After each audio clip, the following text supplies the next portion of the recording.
Welcome to the Elevated Hope Project, a podcast dedicated to celebrating stories of resilience, transformation, and second chances. This podcast is proudly sponsored by Elevated Education, an organization that serves at-risk students through innovative schools like East Point High School, Elevated Academy, and Accelerated Learning Center. At Elevated Education, we believe in the power of education to change lives and create hope where it's needed most. Today, we're honored to share with Sean Strickland, one of our team members here at Elevated.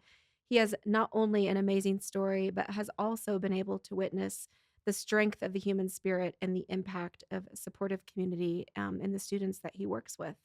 So let's dive in. Sean, thanks for being here with us. It is an honor to be here. I've watched all the episodes. Yeah? I'm a fan. Thank you. Good. Thank you for watching. Absolutely. Yeah. And I press like and subscribe. That's all you gotta do. Notification You bell. might be our biggest fan. You're a super fan. You're a super fan. I am. That's Yeah. why he's here. I'm a He's our super fan. super fan. Well, to add to his little introduction, it goes by Sean Tarzan Strickland, the American UFC fighter, middleweight champion of the world. So welcome to the Elevated Hope Project. Thanks for having me. Maybe only in chicken wing eating contests. Yeah. Well, that's one of my favorite memories with you is we did a reel on Instagram and TikTok where you were addressing a topic, and all of the comments had to do with, man, Sean Strickland looks a lot different since his last fight. Just people going on and on and on about, your name being Sean Strickland and him being a world champion UFC fighter. And, it's not spelled the same, just so everybody knows. I did enjoy that. I saw that too. Yeah, We definitely have the better end of the deal. I think so. Yeah. I've had that happen to me a couple times too. I'll go get, you schedule get your oil change or something. And they go, they get disappointed when they saw me. Disappointed. I was excited. I was like, is Sean Strickland in town? Getting his oil change. Yeah, coming to Jiffy Lube. Oh my goodness, that's hilarious. Yeah, that was quite comical to see those comments rolling in, and I think I walked over to your classroom and was like, "Hey, look at this." Well, on the title of the podcast, just spell it SEAN. Strickland views are going to go through the We'll roof. go viral. Yeah, And maybe an interesting influx of student enrollment yeah, that we never I expected. got a lot of Sean Strickland fans out there. there are. They're potential students. That would be an interesting tactic. Not sure it would go all that well, but we are really honored to have you on the podcast today, and we're just interested to dive into your story. I think you probably know you are well loved by us and the organization as a whole, and I think your journey into becoming an educator is really unique, and something that people will find a lot of value in. And maybe be even inspired to pursue their passion to help others, maybe in a similar way, maybe different, but to kind of choose that path and move forward with it, just like you had. And we'll kind of dive into that and talk through it. But before we kind of dive into your life story, maybe give a little introduction on who you are, where you're from, where you were raised, all that kind of stuff. Yeah, it honestly all ties into the question of how you got into education. But my name's Sean Strickland, and I'm currently a special education teacher with Elevated Education. And I grew up in Mesa, Arizona. I was originally born in Montana. Parents moved down here when I was young, so I grew up in Mesa and had a charmed life growing up. I can jump into, and I think it all ties into, we weave it all together. So in growing up, I was about 7, 8 years old, and I started having problems with my leg. I had trouble walking. I was having all this pain. And so I went to see, an pediatric specialist, and they diagnosed me with leg Calv-Perthes disease. And so I had a series of surgeries and things of that nature. And I was always a big sports fan. I loved basketball and football and all those things. I was younger. And so I get diagnosed with this leg Calv-Perthes disease. It's kind of like, yeah, well, you're not going to be able to walk and you probably won't be doing that. A lot of you can't type Mhm. things. So as a kid, it really doesn't land, but you could tell it lands with your parents more than anything else. And so I'm grateful for my parents because particularly my dad, he, he grew up on a ranch in Montana, with that mentality that comes with that. And he was Right. just like, no, you can do it. Yeah. He's just like, well, you can't do it. Yeah.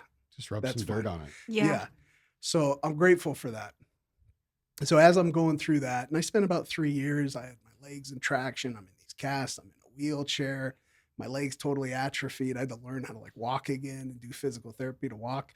And this has all happened between like 7 to like 10 years old. Mhm. So make it out of that on the other side of it. And immediately I'm like, all right, I want to play sports. I've been watching it now all this time, just itching to get out and do it. So I started playing basketball and started doing all these things. And my dad always told me, he was like, because he made a point, I think, to ask the doctor this in front of me. He was like, okay, so if he does do any of these things, what's the worst that can happen? Doctor's like, it's you can't make it any worse, Hmm. So it's going to be difficult to do. Probably won't have much success at it, but you can't get any worse. Yeah. So I remember that sticking with me and just having that, like, take a chance, just do it. So I went through and played like YMCA basketball and flag football and all those things growing up. Family super supportive. And then when you get into, middle school and high school and you start playing, it gets a little bit more competitive, a little bit more serious. I was so lucky to have all these coaches and all these people that never hesitated to just never say I couldn't do anything. Yes, you can do it. Keep pressing forward. And so I played football and I got to wrestle and I got into weightlifting, which we're going to sneak in bench press 408 pounds. Nice. Yeah. But even over and above that, I squatted when I was in high school, 400 pounds with, essentially 1.45 legs. And I say all that, and I enjoyed all those experiences and, the connections that you make when you play sports in high school, and it can kind of keep you moving forward, keep you engaged in your classes. You build these connections. You feel like you're a part of community, which can kind of keep you out of trouble. Yeah. When you start straying off into trouble, it can kind of recenter you. And I say all this stuff because one of the reasons why I wanted to get into education is all those people that supported me, told me I could, gave me a chance, were willing to work with me through things where if it's, I got to take a drop step or something, I got to pull on play an offensive line. Okay, my leg really doesn't work like that. Okay, how can we make it work so that you can get to where you need to be and do what you need to do? So all those people that were behind me, when I did end up graduating, that stuck in the back of my mind where I'd say, boy, I would love to do that for somebody else.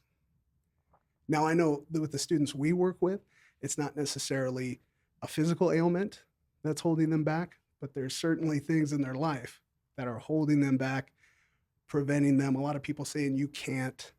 And so how grateful am I now as a career, I get to work with young people and be that person like those coaches and those teachers and the people in my life that pushed me forward to do all those things. Because I look at it like I didn't do that. They pushed me up to do that. So it's like, it's not my accomplishment. It was that community accomplishment. And so that stuck with me. It really has driven me to work in education and why I'm so grateful to be able to do it today. Wow. What a story. That's a wrap. Yeah. I don't know what else. He said it all. That's so cool. That really is incredible. And I keep being surprised, and I guess I shouldn't be at this point, but like every interview, we're talking about the power of community and how that just changes everything. And it sounds like that was really central to everything you've accomplished, is that community that you've had around you. Absolutely. Like it literally pushes you from behind when you think that you can't move forward to accomplish what you thought you would never be able to accomplish or what you'd been told by someone that you wouldn't be able to do. That it's so powerful. Yeah. And to be on the other side of that now, again, amazing. We could do this as a profession. Unbelievable. Yeah. So grateful for it. I love your connection. You didn't use the word, but of accommodations, right? Like you are making slight accommodations through your athletic abilities. You can't quite do that, but how can I do that, right? And that's exactly what your almost your entire profession is like, okay, we can't do it that way, but how can you do it? And let me help you figure that out. It's a really cool connection that I'm sure you make every day. Absolutely. And when I was going through the courses to get my special education certification, we would have to answer reflective questions that would, and it made me reflect on those times, Hmm. and kind of, yeah, it helped me piece it together that even though, I have a different type of an ailment, the process is the same. What can we do? Everyone learns differently. Everyone views the world slightly a little bit different, at different context of what they're reading or what they have to produce in their assignments. But how can we work with them, meet them where they're at to be able to get there at the end to Hmm. the finish line? So absolutely. Hmm. I love that. At what point did you kind of reconcile with yourself that physical challenge or physical ailment and kind of use that as the power behind your mindset and who you are and what you're trying to accomplish with your life? That's a great question. So I think kind of tying back into that, number one is that, well, you had nothing to lose because it can't get any worse. I think that applies to so many different things, particularly the students we work with. That's stuck with me, and just pushing myself to do things is okay. It can't get any worse. And then the other part of it, I think that's such an advantage of having a disability like that is that you never take for granted what you can do. So even something as simple as like just being able to walk, I've always been like, that's a cool. That's a thing I'm appreciative of. I can walk without having to use crutches or wheelchair. Like I can get on my own 2 feet. So it's those little things that I think I probably would have taken for granted that I look at and I'm like, man, I'm thrilled to be alive because I can walk. Because I know that hasn't always been the case for me. And being around those communities of physically disabled folks, that's not their reality either. So it Mhm. just makes you reflect and be really grateful for the things that you can do. Yeah. What were some of the moments that were more discouraging in that whole journey, and how did you get through those? I'd say the biggest thing was just the physical pain. Like I remember being a kid and I would have these really bad spasms in my hip and it would cause I'd almost have convulsions, really intense, sharp pains that would happen all the time, kind of come out of the blue. And so being a young kid, like 7, 8 years old, and you'd have to go in and do an MRI. And back in the day, it was like claustrophobic. I bet. Push the beep button as beep. And being a kid and getting in there, and you're just like, and then I'd have these convulsions, and they got to start over and do all these things. So as a kid, it's like that's torture. Mhm. Being a young man. But like when you look back at it, it's like when you can get through those difficult things, it just builds this resiliency behind you where you have such hope and faith that you can do anything. Hmm. 'Cause it's like I went through that. I went through that period that was uncomfortable, but I made it out on the other side and I was able to move on to the next step and the next thing and kept moving forward. Those are such mature thoughts for a child. Like, did you have those thoughts then? No. Okay. It's like when you reflect back on it. Yeah. There you're at the bottom of the survival pyramid. Sure. When you're a kid, you're just like, get me out of here. But like, years later and you're faced with a challenge, you look Mm, back on it and you're like, sure. okay, I can do this. I can handle difficult circumstances. Let me think back at the difficult things that I was able to overcome. And so, which is great because those stay with you your whole life. Was there one person in particular that was um, instrumental in you building that resilient mindset and that grit within you outside of just going through those experiences? I'd say my dad. Yeah. Yeah, my dad, great human being. Just the guy always had a solid moral compass and always guided me in the right way, even when I was falling off track. He'd always point me in the right direction. And he always had that mentality. He could do it in a way that, because he's from the older school generation, Montana, you know, ranch guy, but he would do it in a way where it would build you up, Hmm. where it would almost light a fire under you, where you're like, I can do this. Yeah. I can do this. And when you look to him as a young person, I looked to him and he's like, yeah. So it's just that little affirmation of, yeah, you can do it. So you're like, okay, I'm moving forward. And again, tying into our students, I love that we get to do that with our students Mm-hmm. because they might not have that in their life. Might not have that strong father figure that supported them and loved them. They might have nothing, from a home standpoint of support. But then they look to me or one of our staff as, hey, can I do this?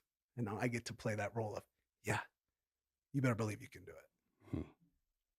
So how do you excel that? So when our students come to us, most of the time they have that hope or they have that vision of I can when they first walk in the door.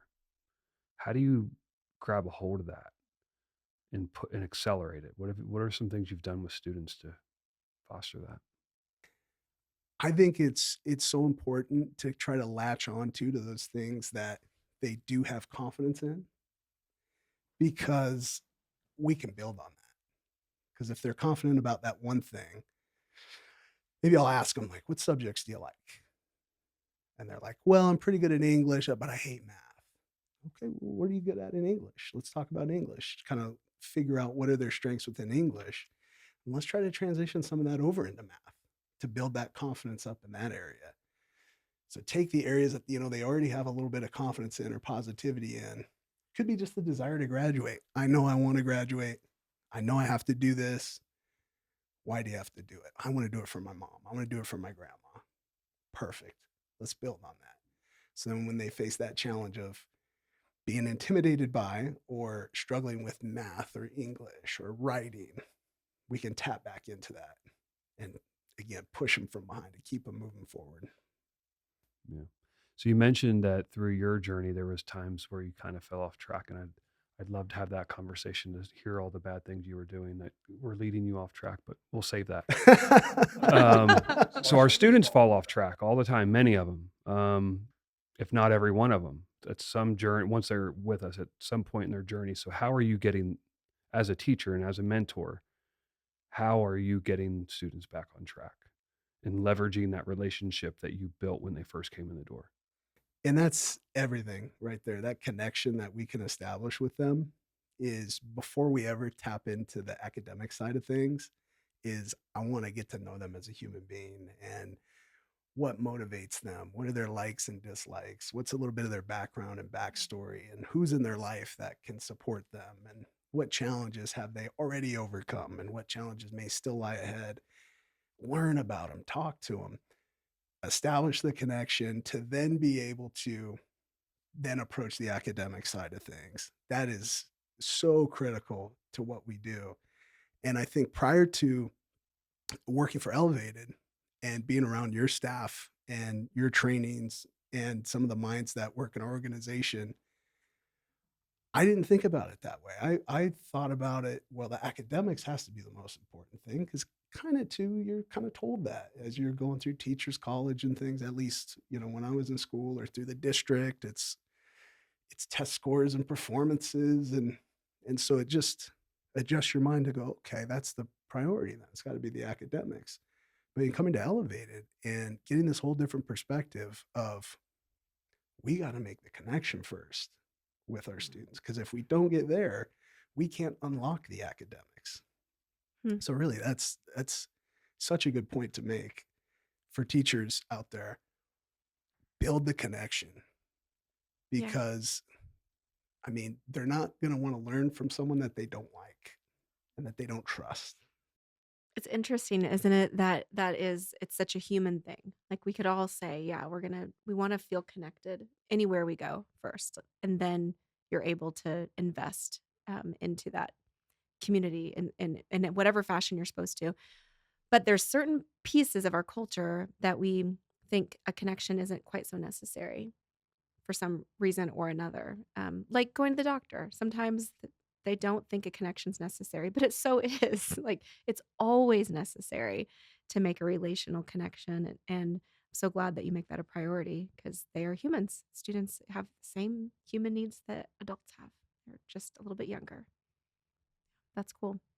When when you are working with students, and back to some of Chris's questions about maybe they fall off track, or maybe you're helping them see that something is a yes instead of a no. What do you find are some of the phrases or themes that you are repeating over and over to students? Like, what would you say your themes are? I think I always, and I catch myself doing this today, even being that we're closer to the end of the school year, is the big picture goal. We want you to graduate because we want you to go pursue that dream that you have. Vocational, it's college, it's going into these different dreams and ideas that they have. We know that's the ultimate North Star. Take a step back from that, it's graduating from high school. We take a step back from that, we want to earn the credits for the classes that you're taking right now, particularly for the students that I know are showing up and they're present. That's a huge first step. Let's celebrate that victory. Hey, you're here, or you've been here. Your attendance has been great for 2 or 3 weeks in a row. Let's build that momentum. Let's earn those credits. So what do we have to do? Let's figure out a plan so we can finish strong and earn those credits. So I'll approach it that way with our students. So we still keep in mind the North Star, the step back graduation, and then building our credits up so we can get there. And I'm always having those discussions with our students. But I really do think it's effective because it just refocuses their mind. And number one, celebrates that, hey, you've been showing up. That's huge. And then number two, look at all you've done, and this is all you have left. This is what we need left, and you can finish strong and earn those credits. And then that gets you that much closer to graduation. And that sometimes will help them get back to a refocus point or reprioritize things going on in their life to remember, okay, this is important for me. Yeah. Yeah, I can see how reminding them of the simplicity of the plan is super helpful, and really for all of us, right? You can get so overwhelmed with the what seems impossible, but you sat down before a couple months ago, and here was the plan, and it's still the plan. Let's just revisit where you're at in it, and I'm sure that puts their minds at ease. Absolutely, because they know where they're at. And it's so interesting that I remember being in high school, and when I talk to other people or even our own students that attend other high schools, and they transfer in our program, where they just don't have an idea of where they're at. They don't have how many credits? I don't know. Did you take Algebra 1A? Don't know. Do you think you might have passed it? No idea. Okay, you don't know. I love that when these students are in our program, they know the answer to all of that. They will know, no, I did Algebra 1A and I did Algebra 2B, and I'm currently working on geometry, and I know financial math and Algebra 2 are waiting for me when I'm done with this. And I feel like it really empowers them to be able to take more control over their destiny and feel like, boy, I'm really an active contributor in this. And I'm an active participant in my path to graduation rather than just being a cog in the wheel of graduating. Why do you think they know that? Is it just because of the engagement, or are there tools that you and the mentors provide that they can have ownership in? Absolutely. So we use credit maps and academic roadmaps to graduation. And so basically what these things do is it's a visual representation of everything that they've completed and everything that they still need to complete in order to hit that finish line of graduating. And so we can show them this, and it's color coded. So they see, okay, green means you did it, and yellow means we are currently going to be doing it. And then if it's white, then we know we still got to do it. And then we have our credit totals at the top of the credit map as well. So they can always keep track. They know, okay, my goal is 22. I'm at 15. Okay, I have 7 left. They know where they're at. And then over and above that, I love that we break it down and we map it out for them. And we say, okay, so this semester or trimester, you're taking your Algebra 2B, you're taking civics, you're taking government, you're taking ELA 11A. That's my plan right now. That's what I'm focused on. But I know when I'm done with that, when I jump into the next semester or trimester, I'm taking these 4 classes. And then I know next school year, I'm taking these 4 classes and then these 4 classes. And they can see it and visualize it the whole way through to that final class where it's 22 and you're graduated, 22 credits. Powerful tool. Something tactile we print it off for them, we send it to them digitally, something they can really look at and be a part of that process as well of where am I at and what classes do I need next. It's powerful to have a say in your roadmap to graduation. I really do, because student buy-in is so important. And I think when you include them in that process, you're getting such buy-in.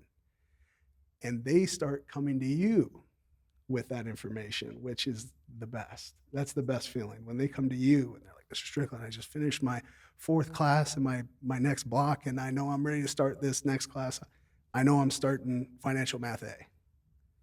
And they come to me and tell me because they already know, because we've gone through that process. And that's like, yes, they're bought in. Yeah, it's all clicking. Yeah, it's amazing.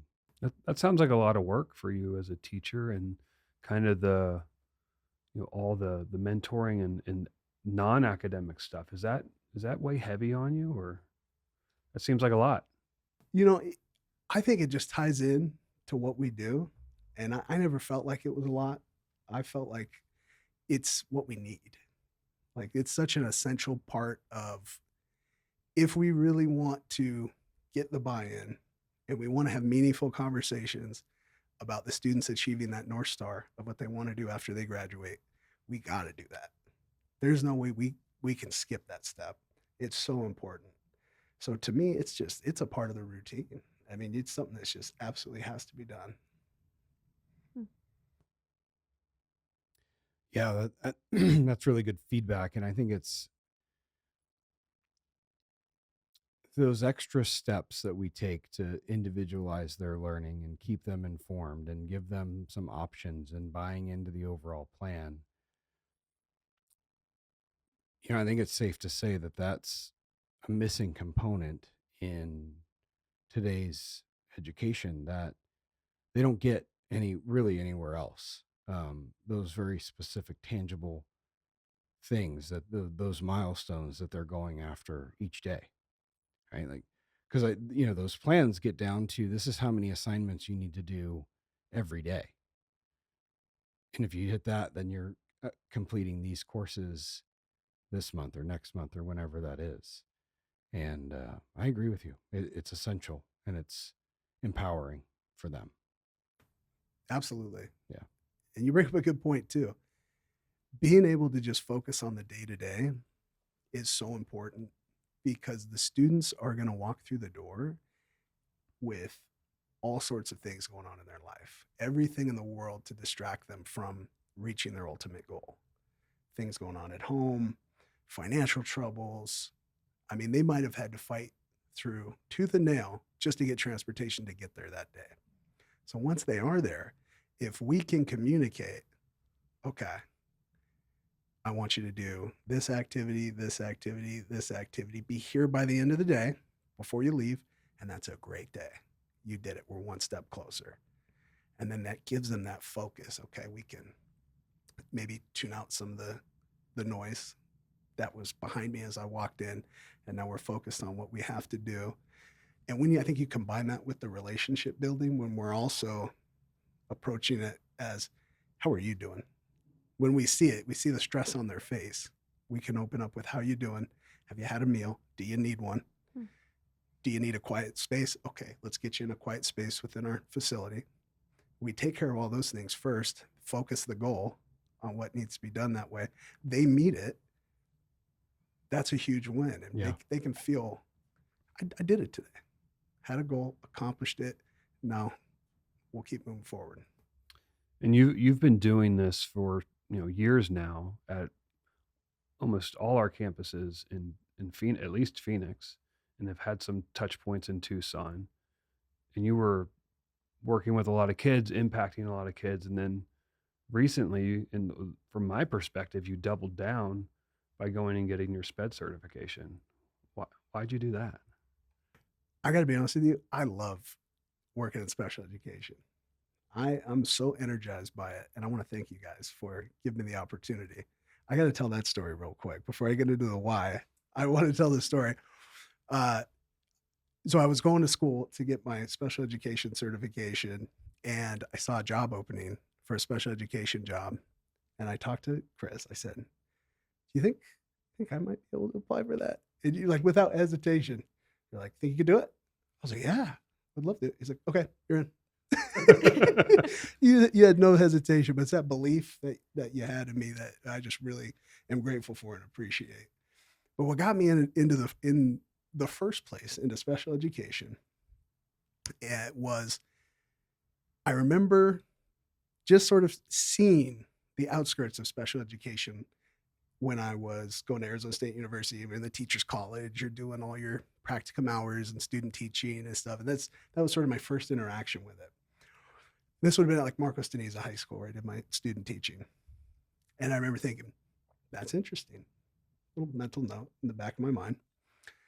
So then years later, I'm doing some substitute teaching, and I got to substitute teach in some resource rooms in Mesa School District, like Skyline High School and some different places. And I thought, this is really interesting. These different types of supports made me, this is different than what I'm used to. Really interesting. Made a mental note of it. And then my daughter has a learning disability. So she qualified for an IEP. And that's what really pushed me forward to say, dive in. You got to do this.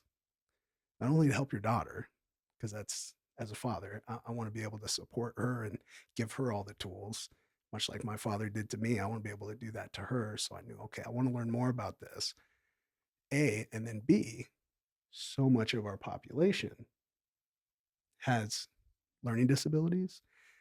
And even if they're, let's say, undiagnosed or they don't exist, they have things going on in their lives that makes traditional learning and presentation sometimes not accessible. So if I have a broader tool belt of things that I can bring to the table to help our students, even the ones without IEPs, I'll be able to be more effective at what I do, and students will be able to be more successful.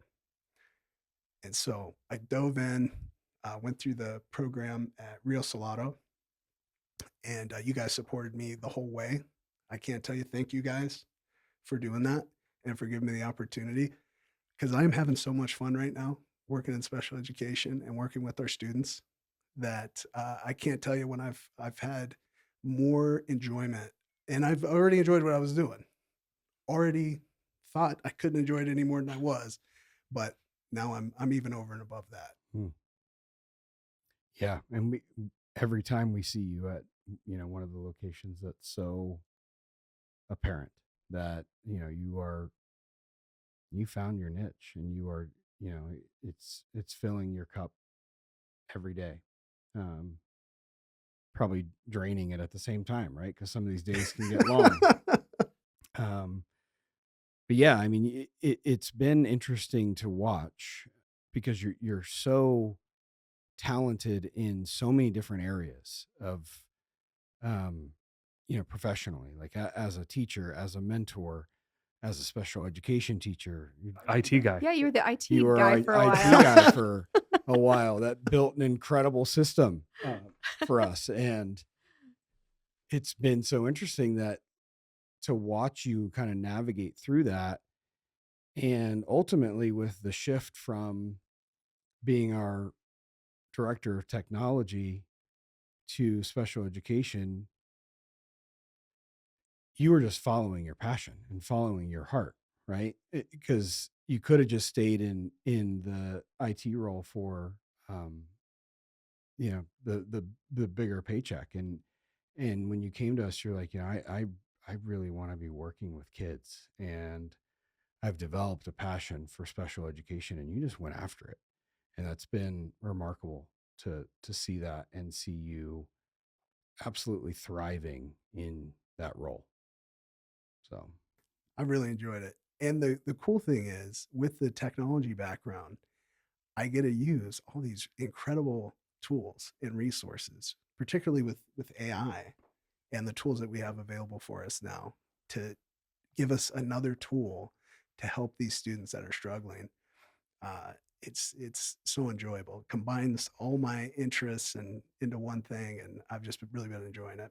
Yeah, Good. you're kind of our local AI expert at I this just point. that's what I just heard, that he's going to develop an AI tool for us to That's use. what I That, heard. That's no, it's gonna happen. It's gonna happen. I think he's already doing it. It's probably Yeah, almost done. probably. But on the topic of AI, I do think it's kind of interesting. So AI is like a bad word in education because everyone's thinking it's chat GPT. I copy and paste the question and I just get the answer, and then no learning takes place, which isn't wrong per se. There are so many cool tools out there that are designed by teachers that totally eliminate that cheating aspect of it, because it forces the student to start a dialogue with the AI technology. So it essentially becomes a tutor that won't give you the answer. It will ask you what you know, learn what you don't know, and then teach the steps to get you there. Right. And that's a huge tool for our students, whether it be one of our virtual learners who works all day and doesn't get home until a late hour in the night and they need that tutoring. Mhm. Here's a tutoring resource for you that you can use 24 hours a day. And then if you're in a classroom setting and maybe there's 10, 15 students in the class, and maybe I'm a teacher and I'm working with a small group, but I know there's another group that needs help. It's like having another teacher in the room, really, to be able to bounce questions off of. I mean, what a neat tool to be able to use with our students. I love it. We were doing something today. I was working with our students in the history class at ALC. They're doing this 5-paragraph essay on a historical American figure post 1850. And what this AI is able to do is it's able to take every piece of literature, every piece of known information about the person, and can talk to you as if they were them. Mhm. So let's say we had one today was Henry Ford. So we plugged in this AI. Answer these questions as if you are Henry Ford, and I'm going to ask you interview questions. And so the student is interacting with it, asking it questions. What was your childhood like? Where'd you go to school? What made you come up with the assembly Huh, line what a great way to concept? learn. And it's like you're communicating with Henry Ford directly, and then they're taking notes on it and then incorporating that into their essay. Really cool. Yeah, it is. Yeah, I think that's a really important point, that with the students that we are educating, AI is very much going to be part of their life and part of their career. They're going to need to use it in some capacity. It's probably much more infused in their lives now than they even understand. And I've been looking at this, and one of the strategies for incorporating AI and um, teaching students how to use it effectively, that I really like is, there's schools that have adopted these AI policies, right? And if the assignment has a red robot next to it, it's no AI, right? You got to do it on your own. If it's a yellow robot, that means you can ask AI um, for certain resources, but as part of your assignment, you need to give um, what prompts you used and the output from AI. And then a green robot means AI is solving this for you, and your answer is, um, you're telling what prompt you used, and then you're giving the information that AI returned to you from that prompt. And I think that's a really good strategy because it's teaching students how to use it, right? AI, it's all about the prompt, right? How can you effectively prompt AI and go back and forth with additional questions and prompts to get to where you need to go? And that's a very important um, vocational skill that all of our students are going to need to use someday. So I love that you're incorporating that already, because you're ahead of us on it, because we haven't really officially adopted a quote unquote AI policy on how we're going to incorporate this into the educational environment, because we're going to have to, and soon. So, I'm going rogue. yeah, I love Rogue. Sounds like you already developed our policy. No, I love that idea. And there's so many cool ideas like that. Like one, the assignment is develop 5 higher level thinking questions to ask AI, tapping into your prompt development skill. And then there's one where have the AI write a 5-paragraph essay and you critique it and critique each point and find 5 ways to improve it. Different things you can do like that, where even in the hidden curriculum there, they're learning how to write a better 5-paragraph essay, even though AI is involved in the process. Yeah, through editing. Through editing. Yeah, it's a great way to learn. I love that. I saw something earlier today about someone asked one of the AI tools to roast them, and it was hilarious. It was hilarious. I want to do it, but haven't had the time yet. I've seen where people are putting their family picture and saying "roast us." It's pretty funny. Oh, I knew it would. It's Sean. That's too funny. Yeah. I better not tell my students that. They'll be snapping pictures of you and say "roast Sean Strickland." Guaranteed. Yeah, that's dangerous. That gives me a whole lot of stuff to do tomorrow. There'll be no work done tomorrow. Yeah, just roasting on AI for hours. That's funny. Yeah. Let's see. Trying to think. I don't know if we have time for this. Can I go We have off? all the time in the world. Okay, so I don't know. I've just been sitting here the whole time thinking you've worked with so many students and you probably are harboring tons of amazing stories, whether they're wild stories because a student surprised you or it was really a funny story or just mind-blowing. So is there a story that comes to mind that you're like, I'll never forget this student? Oh, wow. Yeah, there's so many of them. One thing that interesting that always happens, and this is more kind of in general, is you get students who just give you the hardest time in the world. They're the second they walk through the door, they're on you. They don't like what you're wearing. They don't like how you're talking to them. You're just going to talk to the person next to them, and you try to, and they're just giving you a hard time. And it's so funny how sometimes a lot of those students, when they come to the end of their journey and they're graduating, or you see them kind of keep going through the grades, and they'll tell you, oh, and you'll be like, why do you give me such a hard time? Give Mr. Strickland a break today. No, but Mr. Strickland, stop. You know you're my favorite teacher. I'm your favorite teacher. I would hate to see what you do to the teachers you don't like. But there's always things like that where even though it might seem like these students are wanting anything to do but classwork or follow direction and stuff, they just have different ways of expressing themselves and that connection, that relationship that we have. And they just surprise you that they go, no, what are you talking about? You're my favorite teacher. And that kind of stuff happens all the time. And it still blows me away. I'm just like, no way. You're going to do that. Thinking of some specific stories. I mean, we've had such amazing stories. We've had students that have come from such tragedy and suffering that have lifted themselves up with the help of our community and the support that we provide. And literally, I don't want to get into like too much personal information on the students or anything to kind of give away identities or anything, but we had that one young lady who, unbelievable tragedy, essentially losing both parents and having a younger sister that she was trying to save from human trafficking, basically. And this young lady not only graduates early, but then she goes on and she's currently in college right now, finishing her degree. And that kind of stuff, you just can't. It hits me so hard that we got to play a part in that journey, our staff and myself. And it just makes me want to keep doing this and keep coming back every day. I look forward to it because those type of things happen all the time. Unbelievable tragedies. And I know you've had students on this podcast Yeah.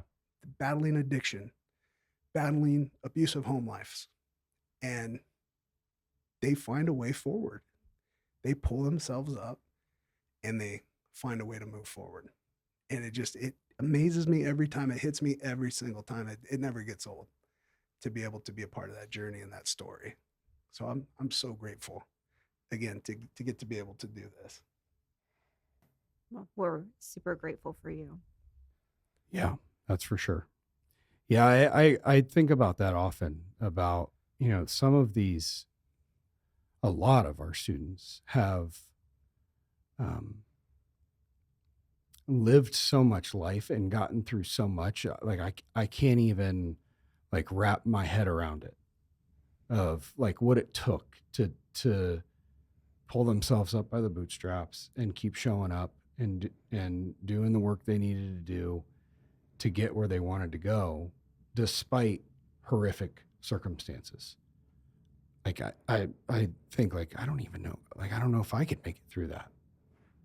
And you're right, it's inspiring, and I think for most of us is why we get out of bed each day to do what we do and provide the types of schools that we provide is for um, kids like that are just going to keep after it day after day when most people would have quit. And same with our teachers and mentors. It's no different. Come in day after day, do what they do, interact with our students, and they don't quit. And not everyone's made to do the work that we do at our schools. Sean, you're the exception, and we have a lot of exceptions that work for us. And these students, got to give them all the credit in the world that they got where they have gotten to. But a lot of it is because of the people like you that are engaging in their lives. You're in constant pursuit of them. You're not just one time telling them to do their class. It's day in and day out interacting with these students, because if they didn't have that consistency and someone with that frequency in their life, they wouldn't be able to get there. It's the best job in the world, honestly.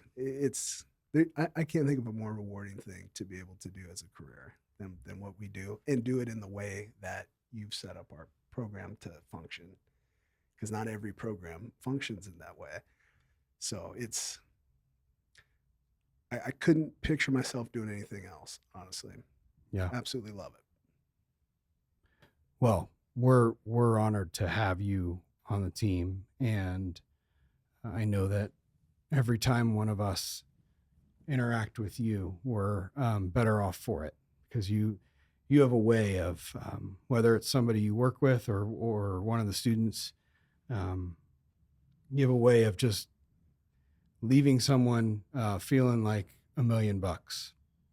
The way you're able to just build up and really show that and exemplify that culture of care and service that we could talk about constantly. People are probably sick of me talking about it constantly, and because it's true, right? It's just not this aspirational statement. It's when someone walks into our schools, that we want them to feel that they are loved and cared for, and that there's hope, and that we're there to serve them and what they need. And you exemplify that day in and day out without fail. And it's just an honor to see that. And it's been an honor to see you grow into these different roles that you've stepped into, and just thrive in every single one of them. It's remarkable. Your